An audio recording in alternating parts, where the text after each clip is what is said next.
جب قیامت کا دن آئے گا تو خدا کے خوف اور دہشت کا حال یہ ہوگا کہ اللہ تعالیٰ کی اجازت کے بغیر کوئی بھی شخص بول نہیں سکے گا۔ سناٹا چھایا ہوا ہوگا، خاموشی چھائی ہوئی ہوگی، ہر بندہ خاموش ہی خاموش، ہر جان کو اپنی فکر لگی ہوئی ہوگی۔ لاکھوں کروڑوں کی تعداد میں انسان ہوں گے، اربوں خربوں کی تعداد میں لوگ ہوں گے، مگر خاموش ہوں گے، کوئی بول نہیں رہا ہوگا، ششدر ہوں گے، ہر کسی کو اپنی جان کی لگی ہوئی ہوگی۔ اللہ غصے میں ہوگا۔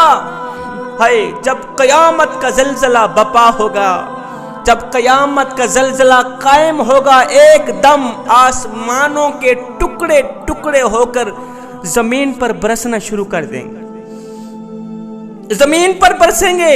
جیسے ہی آسمانوں کے ٹکڑے زمین پر برسیں گے، زمین آسمانوں کے ٹکڑے کو برداشت نہیں کر پائے گی، ایک دم زمین پھٹ جائے گی۔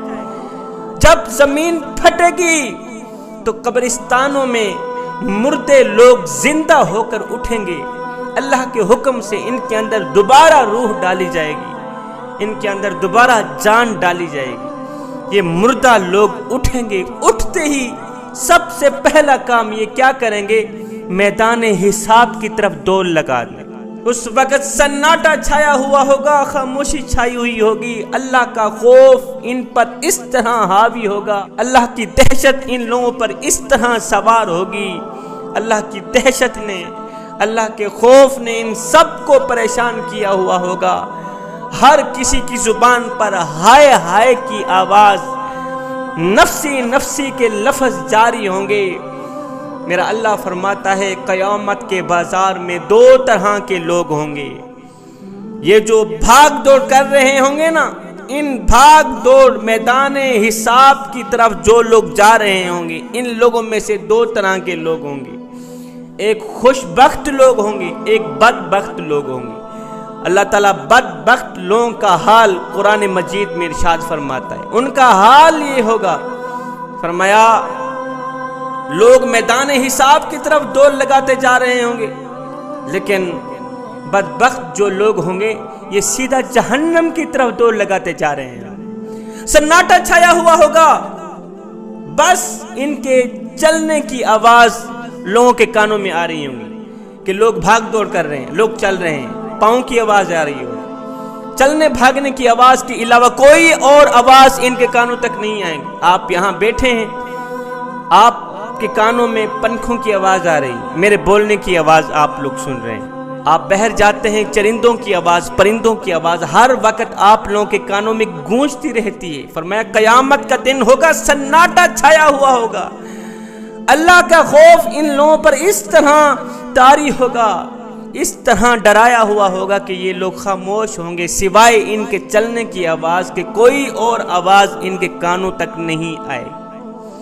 فرمایا دو طرح کے لوگ ہوں گے، ایک بدبخت لوگ ہوں گے، ایک خوش قسمت لوگ ہوں گے۔ بدبخت لوگوں کے بارے میں میرے اللہ نے قرآن مجید میں ارشاد فرمایا ہے، فرمایا باقی والے لوگ میدان حساب کی طرف بھاگ دوڑ کر رہے ہوں گے، مگر یہ لوگ جہنم کی طرف بھاگ دوڑ کر رہے ہیں، آگ کی طرف بھاگ دوڑ کر رہے ہیں۔ جیسے ہی یہ لوگ جہنم کے قریب جائیں گے، فرشتے ان کو اٹھائیں گے، جہنم میں پھینک دیں گے۔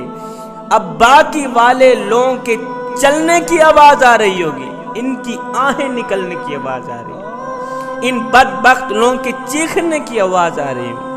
ان کے چیخنے کی یہ آواز اتنی خطرناک آواز ہوگی کہ پوری کائنات کے لوگ سن کر مزید ہی زیادہ پریشان ہو جائیں گے۔ ان کی چیخیں سنیں گی، ان کی فریادیں سنیں گے کہ ہمیں بچاؤ، ہمیں بچاؤ، ہمیں بچاؤ۔ اب یہ تو بدبخت لوگ ہیں، اللہ تعالیٰ نے خوش بخت اور خوش قسمت لوگوں کا حال بھی قرآن مجید کے اندر ارشاد فرمایا ہے۔ فرمایا خوش قسمت لوگ جو دنیا میں سارے کام چھوڑ کے مجھے سجدہ کیا کرتے تھے، نماز پڑھا کرتے تھے، قرآن مجید کی تلاوت کیا کرتے تھے، دن رات اللہ اللہ کیا کرتے تھے۔ فرمایا ان ہاتھوں میں کسی کو ایذا نہیں دیا کرتے تھے، کسی کو تکلیف نہیں دیتے تھے، دماغ سے غلط سوچا نہیں کرتے تھے، زبان سے غلط بولا نہیں کرتے تھے، کانوں سے غلط سنا نہیں کرتے تھے، یہاں پر کسی مسلمان بھائی کے لیے نفاق نہیں رکھا کرتے تھے،